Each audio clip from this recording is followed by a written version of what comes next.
So some of the topics we'll be going through: power versus capacity. Some of this might be a bit technical, but bear with us, we'll try and get through it pretty quickly. AC versus DC charging, battery chemistry, charging equipment, charging etiquette, and some tips and tricks, and some questions at the end. If you can hold your questions, that'd be much appreciated. So power. If we all understand the basics of energy with watts and how we equate for power, 1,000 watts per kilowatt, if that gives you an idea, and charging in terms of the rates you're going to be seeing in your vehicles, anywhere between sort of 1 to 350 kilowatts for the faster DC chargers. So when it comes to when you're looking at your apps and how energy's sort of presented to you in terms of utilisation, we talk about in terms of kilowatt hours, which is essentially how many kilowatts per hour of charge, technically. So for example, for 10 kilowatt hours, that's 10 kilowatts in 1 hour. For 10 kilowatt hours, it might be 1 kilowatt for 10 hours and so on and so forth, if that sort of gives you a bit of an idea. We'll keep moving on here. So charging time. In terms of capacity, it's kind of the same for both charging and driving. So when it comes to your average vehicle or your average Tesla, whether it be rear-wheel drive or around the sort of 60 kilowatt, or probably a bit more for your long range and your performance vehicles.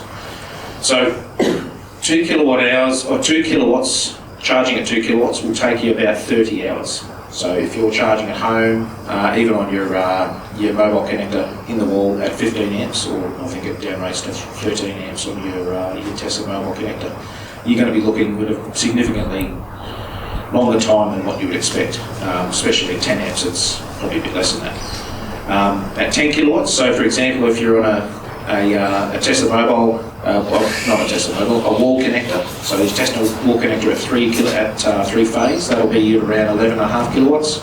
You might be looking at 6 hours overnight, or 7 kilowatts, maybe 6 to 8 hours, depending on your rate of charge when you start charging. So, and again, when it gets to your fast chargers and DC chargers like the couple at the front here, you're probably looking at maybe between half an hour and an hour, depending on the rate of your capacity, your battery usage, how much you charge it. So AC versus DC, what do we mean by that? If you're familiar with that, that's fine, just bear with us, we'll get through that quickly. So batteries are DC, which is direct current, and the power grid runs on AC, which is alternating current. You don't really need to know too much about the details, but what you do need to understand is when we talk about AC and DC charging, obviously with DC charging, we have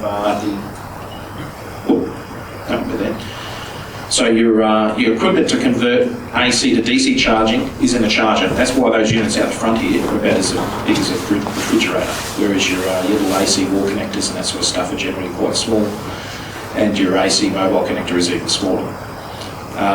Again, your onboard charger. Now, your onboard AC charger, with your Model 3 and Model Ys, that will top out at about 11.5 kilowatt at 3 phase.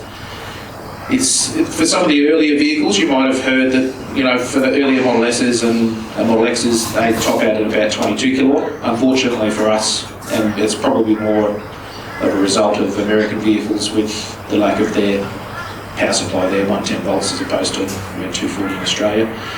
Again, it's probably a bit of a compromise on cost, building a sort of slightly less expensive onboard AC charger for us. But the good news is, most of the time, if you're charging at 7 or 11 kilowatts, by the time you wake up in the morning, your vehicle's going to be ready to go. So it's certainly not an issue. And again, DC chargers, as I said, out the front there, very large. But technically range between around 22 or 25 to 350 kilowatt for the faster ones.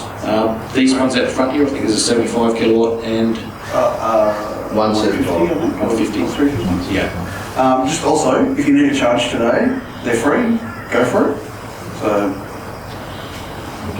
yeah, and also we'll get to that at the charging etiquette bit. If you're up to about 80 or 90% and there's a few people waiting, move along and let someone else get a bit of a squirt. But now that's a bit of an image to give you an idea if you haven't taken delivery of your vehicle already.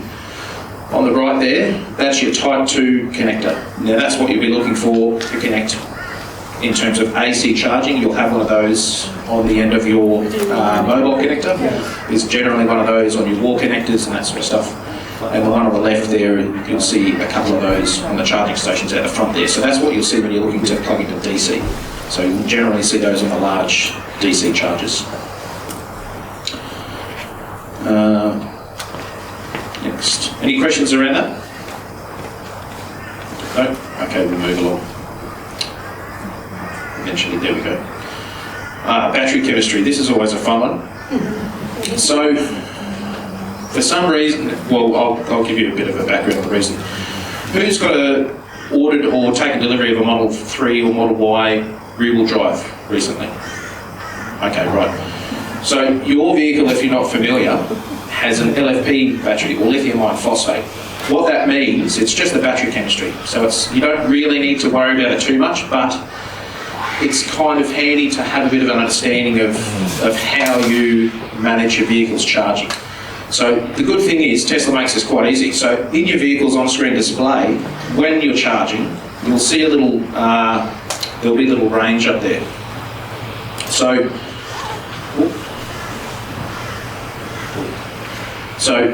what it will tell you is whether your vehicle is lithium iron phosphate or NMC.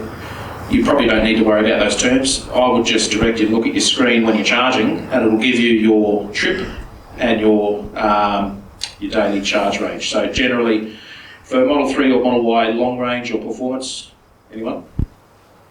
Yes, indeed. That's right. So for those vehicles, you probably see your general charge range is between 20 and 90%. That's Tesla's recommendation to keep your vehicle at between those limits.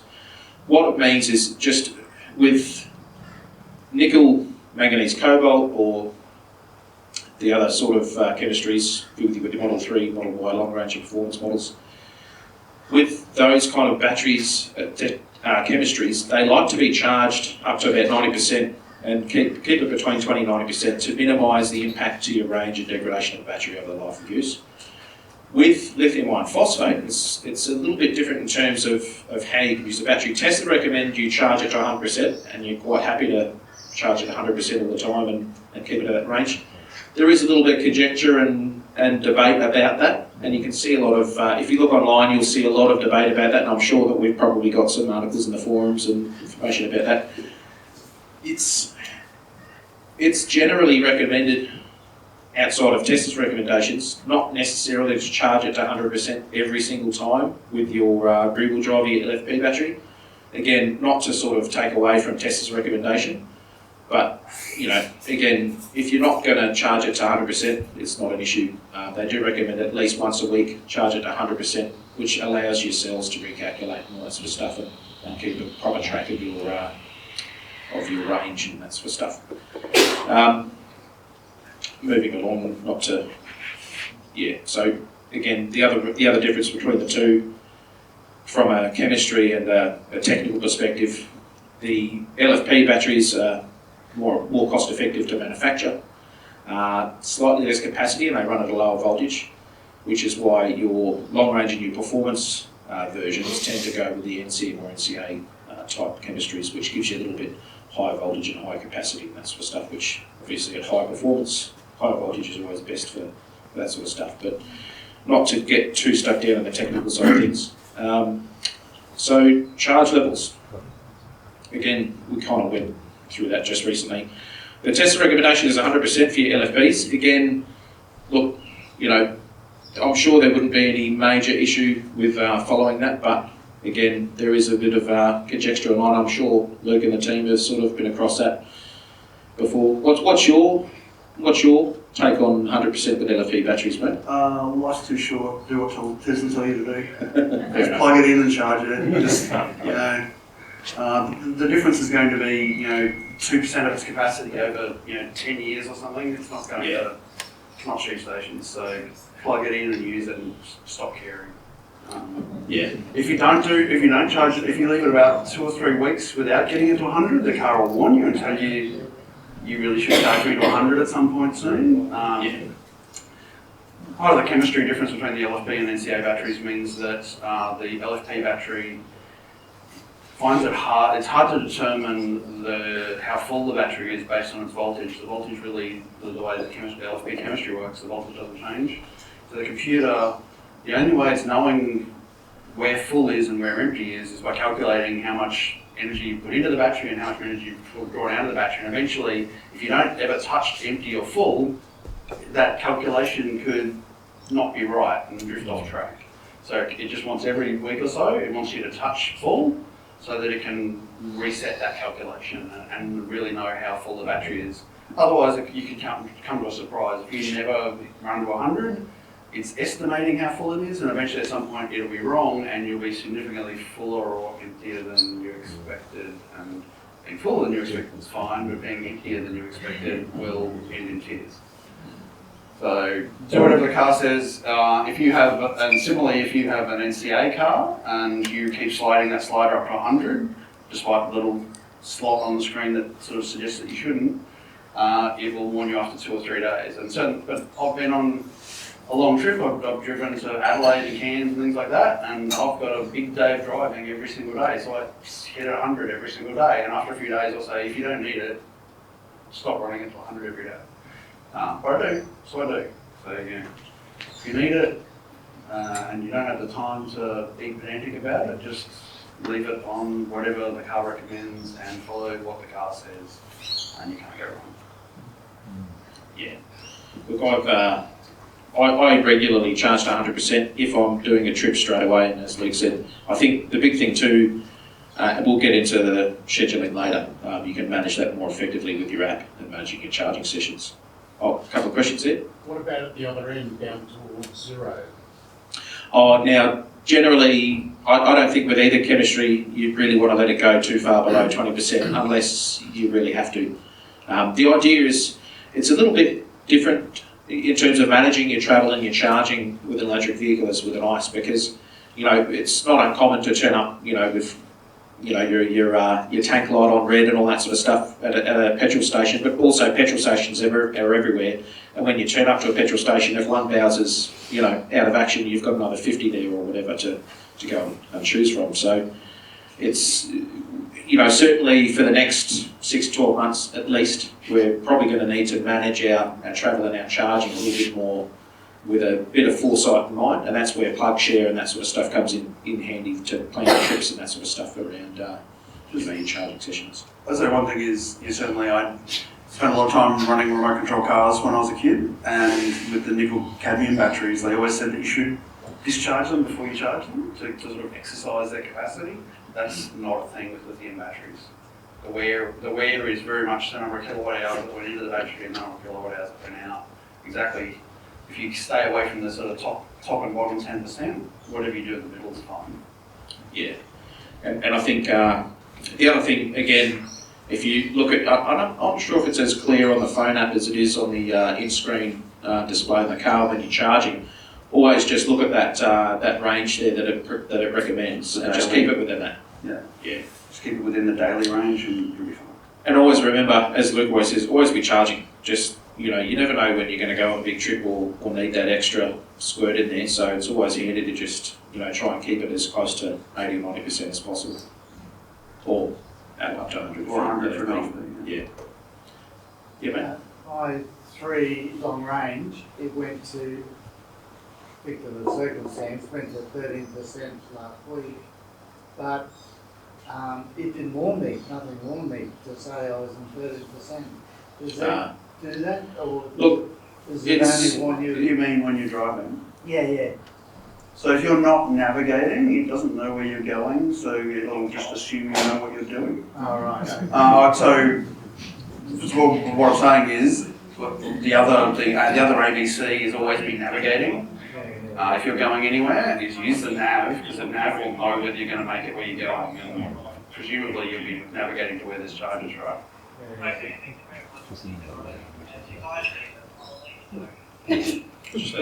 always be charging. Yeah, always be charging and always be navigating. And certainly if you stopped and got out of the car with it on 13%, it would say, you know, it'll pop up a little warning saying the car consumes power whilst it's not in use and you should plug it in. Did that, Yeah, but if you're on the road, it will, if you're seriously off the beaten track a long way from any Tesla destination charges, it will say, you know, it will know, it'll be looking at the radius of where you are, where the closest destination or supercharger is, and it'll start telling you are outside of the charging network and you should start thinking about that. And I've seen that a few times where I've been driving to a hotel or something like that where I know I'm going to plug in there and I'm fine. But I have seen that on occasion as well. Oh yeah, be very careful because it can navigate you to a Tesla charger because it thinks you need to charge because it can't see where you're going. Yeah. So be careful that you don't just merrily go where it's navigating you to because you might end up into one instead of where you can. Yeah. As good as the nav is in a Tesla, it's still only as good as the information that you put into it.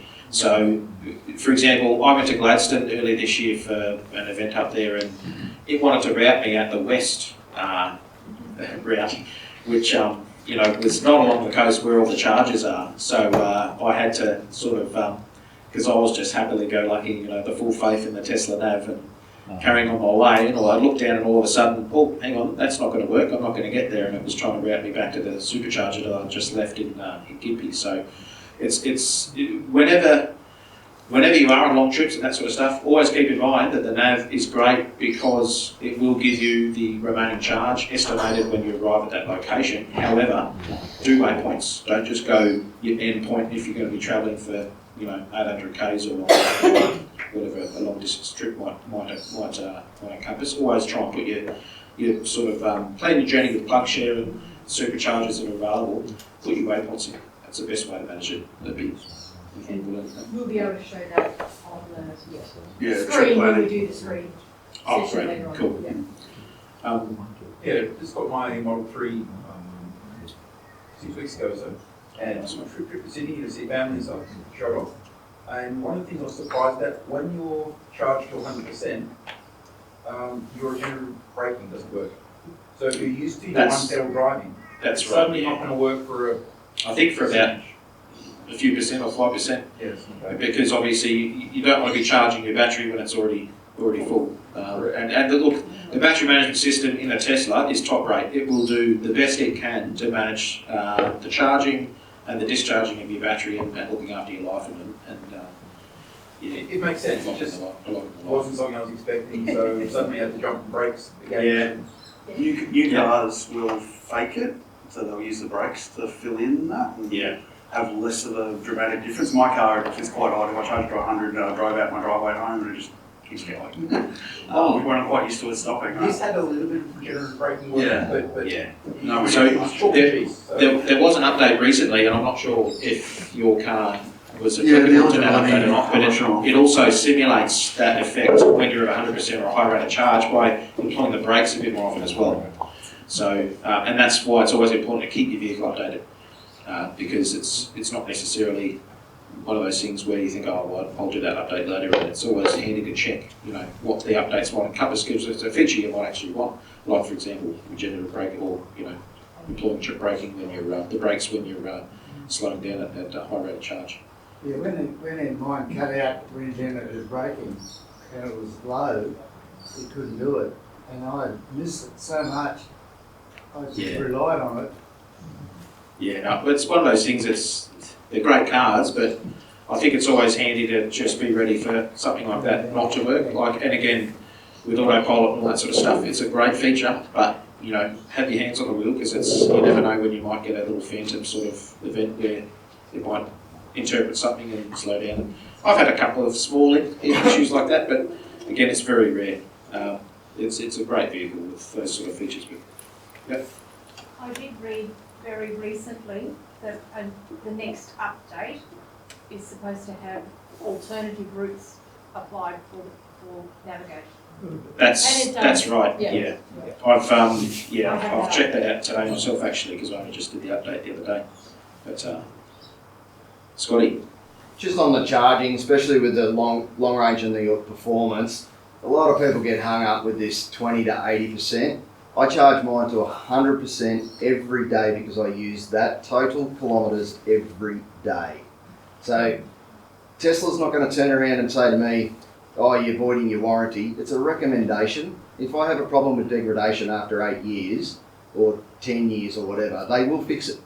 So don't get hung up on it. If you need it, put the charge in. Yeah. I think, look, it's one of those things. Every manufacturer's, even your smartphone manufacturers, whether it's an iPhone or an Android phone, they've all got their battery saving features as well. I think they either cut it off at 80 or 85%, your battery saving features in your phones as well. So, but again, look, you know, I charge my phone to full as well. So, but we'll keep moving on. Scheduled charging. So when it comes to, if you've got solar at home or if you've got a very low off-peak power cost and all that sort of stuff, definitely check that feature out. You can do it through the app in your phone, you can do it through the on-screen display in your car as well. So through the schedule feature, I'm not sure what it comes, probably the same tab on the in-screen display as well. You can again, you can preset your departure time in the morning. Again, if you are concerned about charging to 90 or 100%, this is the way you can easily manage that without having to worry about it too much. It'll do it all for you. You can set your pre-departure time, preconditioning the battery so it's nice and warm, or to the, not necessarily warm, but to the optimal temperature when you leave. And again, off-peak charging, so you can set, now off-peak charging, you can use that also if you have solar at home to prioritise charging during the hours where you're getting that energy through. If you've got the app for your inverter, you can see when that throughput is at its highest and your sort of peak and peak times of generation throughout the day, and you optimise your charging times for that. Again, not all of us have their vehicles at home during the day, but it's an option there that you can take advantage of. Any questions around that? If you schedule it for 10 o'clock at night, for instance, because that's off peak for most people, I found that if I plug it in the thing and start working after 10 minutes at 8 o'clock at night, and I was trying to work out why, and what it is what those apps you got, if any of them are on, you've got to turn them all off, otherwise it overrides the Tesla one, it starts working at 8 o'clock at night. Right, okay. There's some third-party apps that will manage your charging as well, do smarter things, like we'll talk to your solar, and whenever the solar's generating, it will start charging the car and stuff like that. So if you've got some local solar, you'll get some more interesting experience. Yeah. Yeah. So the just back one. So the off-peak charge and the scheduled charge are basically determining either bound of whether when you start charging or when it finishes charging. So you can pick either. Basically.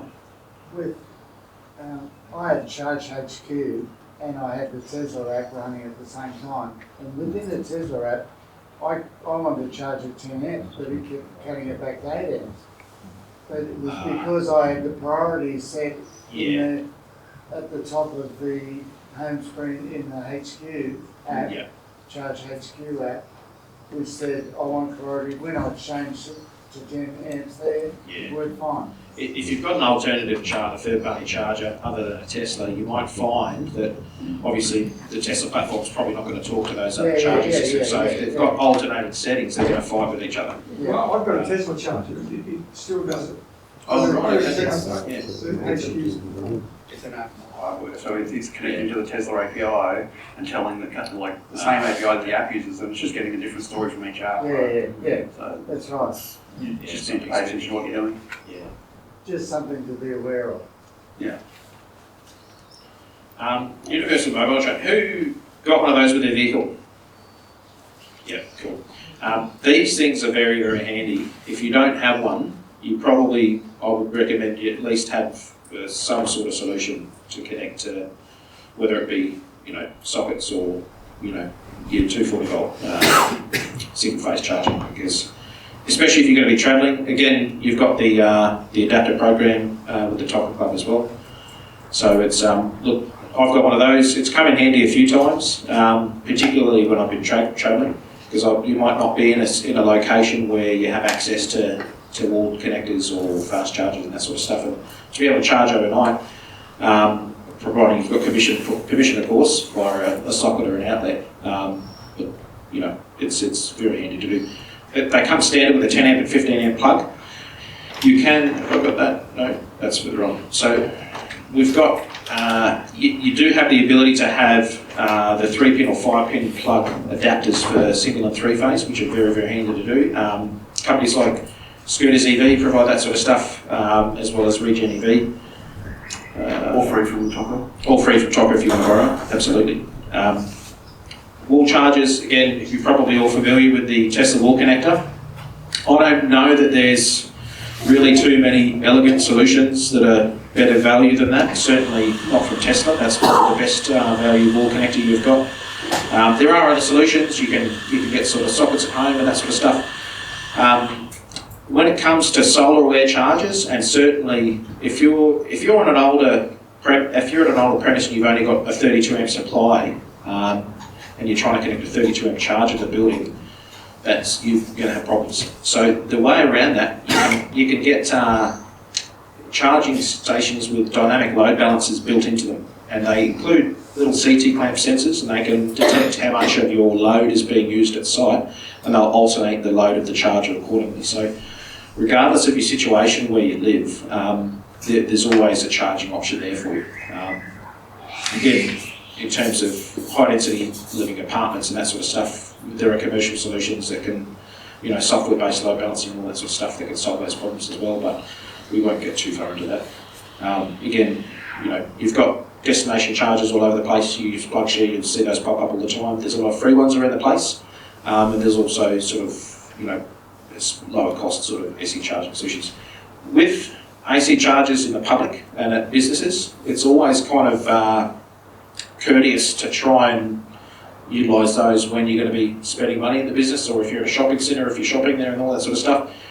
When the problem is, as we get busier with more vehicles on the roads, or more Teslas or more electric vehicles on the roads, all of those sort of solutions are going to be more widely used. So what we're probably going to find eventually is those free ones start to disappear, or at least they're going to be in use all the time. So again, not to get too far off track, but can't stress enough, use PlugShare and use the charging apps to check the status of the chargers before you turn up. I think that the person over there, the lady over there, that said about the heat in the cable, if you're using a cable to connect to the wall connector, it is imperative that you check the heat in the cable. Because not all cables are the same. That's right. If you can generally trust the cables that come with your Tesla mobile connector and that sort of stuff. Yep. If you're using an extension lead, that's where you need to take a little bit more care, especially if you're using a wall socket at a premise where it looks like it's a bit older and dilapidated. You want to be very careful, because there is the possibility that you might overload the circuit and that sort of stuff. If you're getting trips, something's going wrong. Don't just keep trying to plug it in and off you go. You probably want to get it looked at a little bit closer. Again, your mobile connector is going to run anywhere between, I think it's 10 to 15 amps if you connect it to a socket, providing that circuit is a 15 amp socket and using the correct cables and all that sort of stuff. Again, you want to be very careful, especially if you're going to be using extension leads. That's, you're pushing a lot of power. It's not like you're plugging in a TV or something like that, but it's using only a fraction of the available power for that circuit. And I'm sure Scotty could probably give you a few hints around that as well. Carrying on. Type 2 to Type 2 cables. So if you've ever noticed, you turn up and look, a lot of the public fast charging stations come accompanied with a little 22 kilowatt AC charger there. A lot of the time those will not have a Type 2 cable connected to them. They'll have a socket. That's what that's for. So it'll be a Type 2 socket normally, and if you're going to use your vehicle with that charger, you'll need a Type 2 to Type 2 cable. Again, the TOCA loan program have those available for use for TOCA members. If you remember, if you're not a member, I highly recommend you join. It's a great community, and you get a lot of those sort of benefits and that sort of stuff. So, any questions around that? No? I'll carry on. So, DC chargers, obviously. If you're on a long trip, and as Katrina said earlier, certainly with longer trips, your DC fast chargers, Tesla superchargers are probably some of the easiest to find and use. They're all integrated with the Tesla nav as well. It'll direct you to them as it's much easier to put waypoints in for superchargers than it is, your third-party networks, because they're not quite integrated with the Tesla nav yet. I changed credit cards the other day. When I was travelling, I hadn't told Tesla about this, so they all disappeared on my apps, and you make sure you have the ability to pay, otherwise they won't even navigate you to them. Yeah.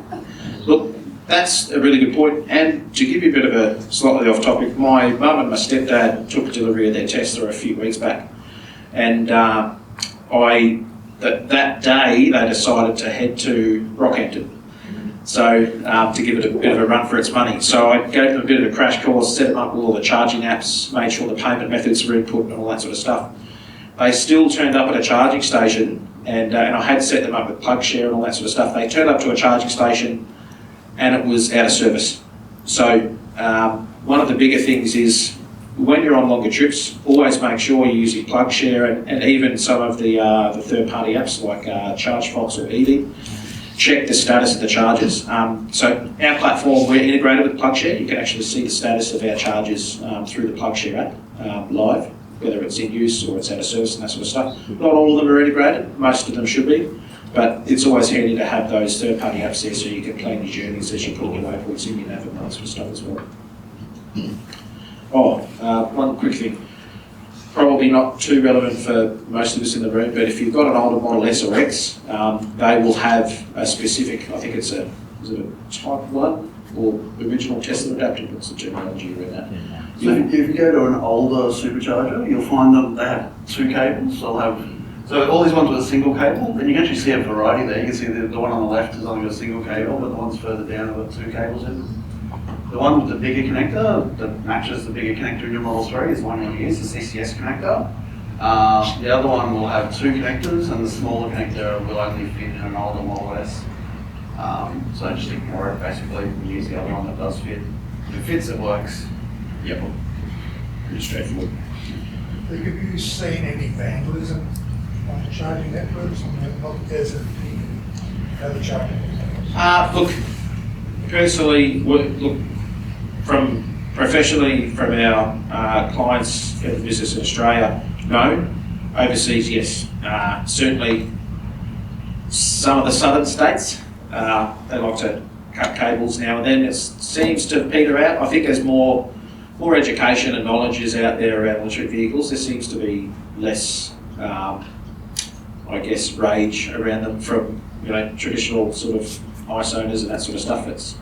I would like to say, we're probably a little bit more reasonable here in Australia or reasoned maybe in terms of that sort of stuff. I wouldn't expect we'd see too much vandalism. Again, there's always going to be the case where, someone's going to do the wrong thing, but provided that we've got CCTV and certainly for public charging stations, it's always our recommendation that there is some sort of surveillance around there for the charging areas, and not necessarily just for vandalism, but also if we ever get sort of charger rage down the track, a bit of surveillance that might help out in those scenarios as well. But look, I haven't heard of any cable cutting and that sort of stuff in Australia thus far. I think it's happening less and less simply because the chargers are being used more often and there's more people at them, keep an eye on them, reporting faults sooner. Yep. That sort of thing as well. But that's why all of these Queensland Electric Superhighway, I'd say Queensland's probably the only state where I recommend people that travel around the state regularly do buy a Type 2 cable because all of them have both sockets. This is on Mount Larkin, just south of Rockhampton. And there's a DC charger, but there's also the two AC chargers. And certainly at this location, one of the AC chargers was faulty, but occasionally you'll get there and the DC charger's faulty. And if there wasn't an AC socket, or you didn't have a Type 2 cable with you, you'd be stuck, right? You'd either hopefully have enough charge to make it to the next one. They are about every 150k, so it's, if you've been topping up regularly, then you might have enough charge to get to the next one. But if you haven't, at least the only impact to your day is that you'll be stuck there for 3 hours instead of 30 minutes. Yeah. Using the AC cable. There is a pub there. The Queensland Superhighway is really, well, I guess they're pretty small towns, but they're, the locations are fantastic. They're next to parks with toilets, there's a pub across the road, bakery, that sort of thing. So, travelling north in Queensland is delightful. I would recommend taking a Type 2 cable with you just to have some insurance. Excuse me, do they all have, like going north, do they all have the AC chargers as well? Yeah, absolutely all of them have a 50, or the newer ones are a 75 kilowatt DC charger. The latest one was just opened in Longreach. They just started the phase 3 rollout, which goes west and will go all the way out to the NT border. The first one in that rollout went live like 3 days ago in Longreach. It's a bit of a charger in the middle of nowhere. You have to AC most cars, or unless you drove there about 60 kilometres an hour, you have to AC charge somewhere to get to Longreach in the first place. But it's a start. I think the other benefit too, with the majority of the fast charging networks, unless you get them for free, like the ones out the front here, most of them range between 40 to 60 cents a kilowatt. The Queensland Electric Superhighway charges currently are at 30 cents a kilowatt, which is a probational period, I think. I'm not sure. Sorry? Kilowatt hour. Kilowatt hours, sorry. Yeah, 30 cents per kilowatt hour. I don't know when that probation period is ending. It's meant to be going up at some point. It's just been creeping up. I mean, 3 years ago when I first got my car, they were free for a couple of months, and then they were 25 cents, and now they're 30. The government's the Queensland government's doing a fantastic job of this. So they're rolling out single chargers that will simply give someone who owns an EV the idea to say, if I want to go visit my relatives in Longreach, I can do that. There's a network there that will get me there. It's cost effective. It's not super fast. It's not super reliable, but it's there and generally pretty good. So I really encourage people to have the confidence to buy an EV in the first place. As those locations, but there were locations, commercial locations around in Brisbane. There's ones at Hamilton still, but they're not building any more of them where there's competition, where there's a commercial operator. They're pushing them out further. So they're pushing the first wave of single point chargers, and then companies like EV are coming along behind them in more popular, profitable locations, like the Sunshine Coast and whatever, and deploying 3 or 4 chargers and a bigger sort of, and 3 or 4 faster, like 350 kilowatt chargers as well. So Queensland government's doing a great job of that, and also backing them up with ACs. It's a good idea as well. And the regional rollout, I think, with the later phases too, is going to be, so they're probably predominantly focused on the coastal highways, and now we're looking at the regional highways as well, which is brilliant. So, carrying on. So charging time, again, will depend on your state of charge when you arrive at a charging station. Generally, obviously, the lower sort of percentage that you turn up with, the longer your charging session is going to be. It's going to be equitable to the rate of charge, etc. So, we'll carry on here. So, battery consumption and drain. So, when it comes to trying to minimise the drain of your battery, so Sentry mode, which is the security system, it records all the footage if someone comes near your car, flashes the lights and all that sort of stuff. If you don't need to use that, turn it off. It will use around 5 and 7% of your battery per day, depending on the size of your battery and the model of your vehicle. So I turn it off most of the time if I'm happy with where my car's parked, because I prefer to have that extra 5 or 7% a day that I would to have the ability to look back at birds fly past the car and that sort of stuff. So I think that covers it pretty well. Again, the other thing, now this might not necessarily be too much of an issue for people who store their vehicle at home in a garage, but if you're parking your vehicle outside in summer, just keep in mind that there's a covered overheat protection feature. It'll kick in at about 40 degrees plus, and the standard setting, I believe, enables air conditioning. So if your car's parked outside in the sun, in the heat, from morning till afternoon, your aircon's going to be going flat out. It's probably not going to use a massive amount of power, but it's not too bad. It only pulls the temperature down to 40 degrees, so it's not air conditioning in the car. So it doesn't use a huge amount. It also only operates for turn the mic down. It only operates for about the first 40 hours after you turn the car off, and then it fades out. It also will stop, and both Sentry and overheat protection will stop working if the car goes below 20%. So you'll always have a baseline of 20% to get yourself back to a charger somewhere, hopefully. Yeah. With that AC feature, so you can disable that and it's just the fan that kicks in. which I found a day, I think it was actually out at an EV Expo earlier in the year, that if it's fan only, it uses a lot less power. But again, probably not a big issue if you haven't got a long journey ahead of you, but always something to keep in mind. Any questions about charging equipment, or have we covered all that sort of stuff? Yes, With the Tesla mobile connector, Yep. sometimes, like just the recent Model Y, my son-in-law's, sometimes it'll charge at 15 amps, but then only 12. If they, Sorry, say that again, mate. it'll allow 15 amps through, Yep. but then sometimes it went back to only allowing 12 amps through. Yeah, look. Sam, can I answer that? Yeah. Yeah, So go. the Tesla connector has a temperature sensor in the plug, okay, Yeah. and that's why it's important when you're getting a three-phase adapter or another adapter and you're plugging into your mobile one, that it is connected to that. So it's detecting that there's some heat and it's winding the car back to allow for that heat. So that's what it is. Whereas all my connector will only let 12 amps through, but my son-in-law's will allow 15. It's monitoring what it can pull. All right. So if your socket is not quite right, even your house supply, it'll wind it way back to 6, 8 amps. Yeah. So it is monitoring that heat, and if it gets too much, it will wind it back. It's not monitoring a third-party cable like an extension cord. Yeah. That's why people say, I actually don't recommend you put it on an extension cord at all, but it is monitoring its own heat in the cable. It'll also remember the current that you set it to per location. So it'll remember if you charge at a particular, at your friend's house or something, and you set it down to 8 amps because that's all the power the point can handle. It will remember that, and next time you go back there, it'll set to the same thing, which can be quite handy and also a bit mysterious if you don't realise what it's doing. Yeah. Just can you go back a couple of slides to the graph? Right, yep. I think this is probably fairly important as far as when you're on trips, and I guess we'll talk about it a bit, but you see the performance of the charging rate is much better when it's at a low state of charge.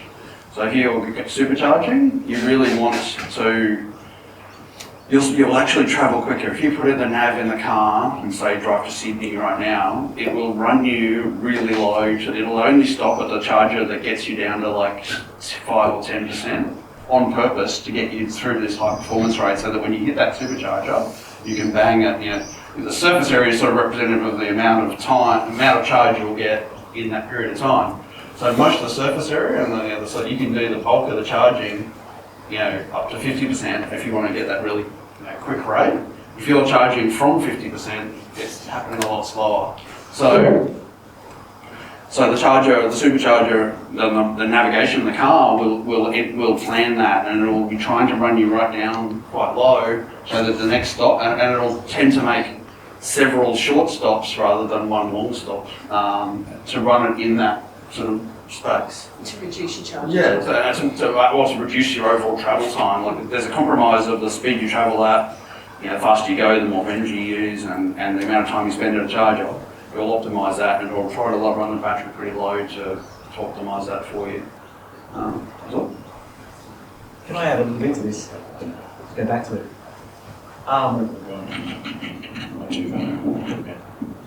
When you're at a charger and you've got an LFP and you come across someone who's charging to 100% because they're always charged to 100%, if there's a queue of like 4 or 5 Teslas behind you, there's nothing more annoying than seeing someone charging at 6 kilowatts, but last 4%. So again comes to charging etiquette about what should be the way that you do it. Think about the person around you. So only charge for what you need and then move on so you can let other people use it.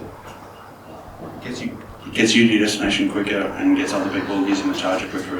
So it works for everyone. And you make more friends that way. Having charging.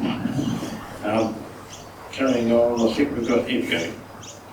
So, coming back to some of if you're heading on long journeys, this is the sort of stuff that you really want to have prepared.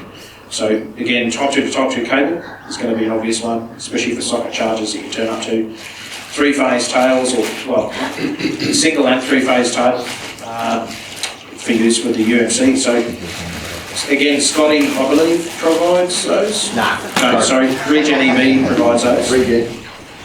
Again, Aaron, the president. So if you need something like that, and I'm sure that he will have some sort of deal available for TOCA members as well. This is from Tesla, so shop.tesla.com. So, and this is a fantastic quality cable. You can probably save yourself $100 by buying one that's not as good from eBay or another third-party supplier.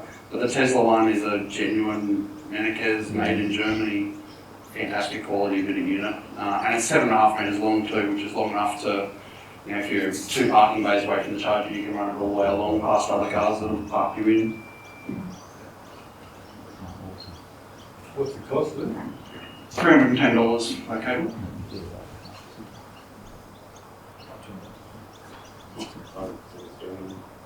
I guess it's such thing.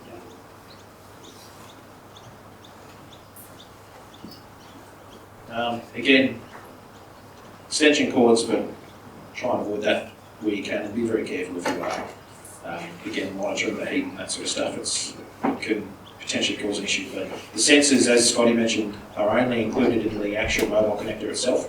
So if anything that you connect that to can't be monitored, so outside of its own RCDs, that sort of stuff. Again, charging network operators, apps, RFID cards, all that sort of stuff, ChargeFox EV otherwise. Again, superchargers, you're going to have all your details in there hopefully already. Your payment method included in the app, so that's not going to be an issue for you. But generally, I recommend always, if you don't need to use it right now, just have them installed anyway, because when you do need to use it, it's already there ready to go. Rather than sitting there for 15 minutes at the charger, trying to set up the app and add your payment method and all that sort of stuff. It's always handy to just have it ready to go. Most of those, ChargeFox and EV, I think upon request, also have RFID cards that you can access to, so which makes this process a lot easier as well. So you just turn up, swap your card instead of having to use the app to sign it and start the sessions. This is an adapter, so the mobile connector you get has got that plug goes inside the mobile connector, and it'll come with a 10 and 15 amp plug in the box when you buy a mobile connector, or if you're lucky enough to get one in the car. But you can buy from third parties adapters to go to all sorts of other things that you might find in farms and things like that. Caravan parks. If you're travelling and it's just for a holiday, borrow the ones from TOCA. We'll tell you what you need and whatever, depending where you're going. But if you regularly travel, you've got family that owns a farm and they've got a 3-phase plug-in, in their shed or something like that, you can certainly buy this kind of thing to plug that mobile connector into your car and get 7 kilowatts. It's still that is a 3-phase plug, but it only actually uses one of the phases. So you'll only get 7 kilowatts out of it, not 11, but still it's certainly a lot quicker than using a power point if you want to go do a day trip out to uncle's farm or something like that.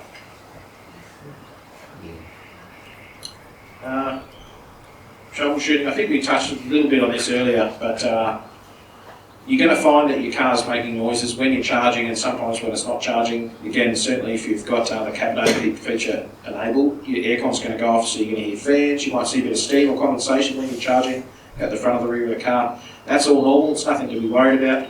Generally, if there's an issue, your car's certainly going to let you know. Again, the battery systems in these are a hell of a lot smarter than, probably your computer at home and that sort of stuff. So it manages everything pretty well and all your sensors and bits and pieces. So most of the time, if you've got a weird scenario, a quick Google search or a search on the forums and that sort of stuff will probably bring up your answers. And again, if you're TOCA member, you can jump on the forum and the Facebook pages got there to ask questions about to the community as well.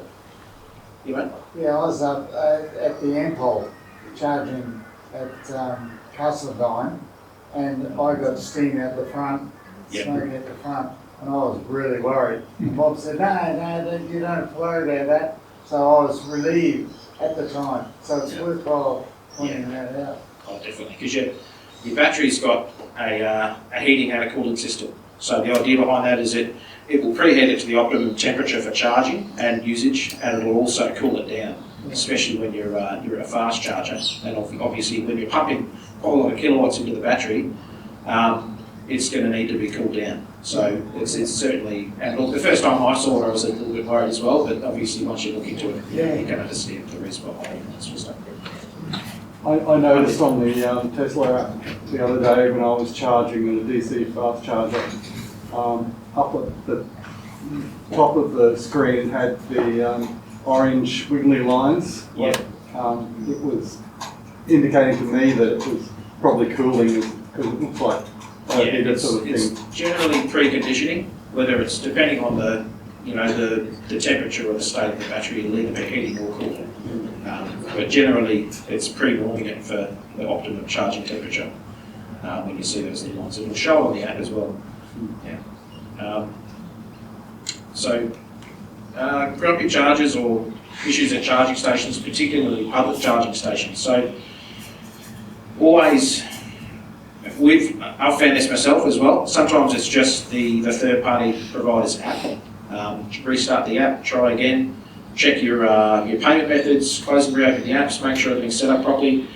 When it comes to your public DC chargers, look, it's probably pretty well, I'm sure everyone's here's heard that we've had some issues with DC charging infrastructure in terms of reliability. It might be supply chain issues with parts and maintenance, all that sort of stuff. Again, this always comes back to use your apps and PlugShare to check the status of the charger before you turn up. The easiest way to see if there's a problem. And if you do turn up and find a problem and it's not actively stated within the app or on PlugShare, do us all a favour and just add your comments in PlugShare. Call the charging network provider, make sure that they're aware of the issue, and they can often restart the charger for you remotely or talk you through restarting the charger yourself. If you're in an instance where, again, I would recommend you reach out to their support before you do this. There are emergency stop buttons on the front of most of those devices, so you can stop them and restart them yourselves. However, I would probably recommend against doing that without having reached out to support. Again, if you're out in the middle of nowhere and you can't get onto support, you want to try and do what you need to do to get the charger back up and running. But just keep in mind it's always best to seek support at the time as well. Can you restart that emergency stuff? Yes, you can. Yeah, pull it back out. So with the Tritium charger, you can twist it and hold it. Yeah. And then I think it's up to 2 minutes and it'll reboot itself. Actually comes up with a countdown to saying how long until it'll be ready. Yeah, the one at the Gold Coast Airport is often, I don't know if someone just walks past and presses that stop, but you've often got to pull that out before it'll work. Yeah. Again, the reason why I say reach out to their support teams first is because if they're not aware of the issue, and sometimes they're not, sometimes they don't have, maybe the system can't actually detect that problem. If we don't tell them there's a problem, they can't identify it for a fix, if that makes sense. And again, it's a little bit of courtesy in terms of, yes, it's impacting us and it's frustrating and all the rest of it, but keep in mind too, we're at the early stages of this infrastructure being rolled out. It will get better over time, it will become more reliable, and these networks will be better managed. But the more information and feedback that we can give, the better, especially when it comes in terms of the community. So apps like PlugShare, make sure you put your comments on there if there's issues and that sort of stuff, and that helps PlugShare modify the status of the charger if it's not automatically integrated as well.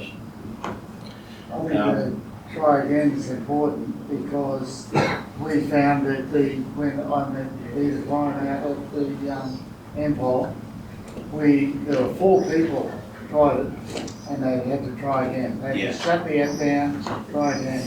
Yep. And the next day Bruno and I went out there, worked fine. It was the first time we could tell. Yeah. So it just depends. I think try again is important. How we go for time, I'll probably try and whip through this next bit. Again, ABCs, always be charging.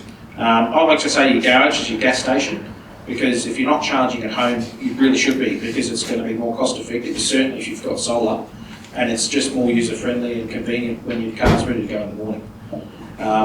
Again, coming back to etiquette, public charging, if you're at 80 or 90%, there are people waiting to use the charger.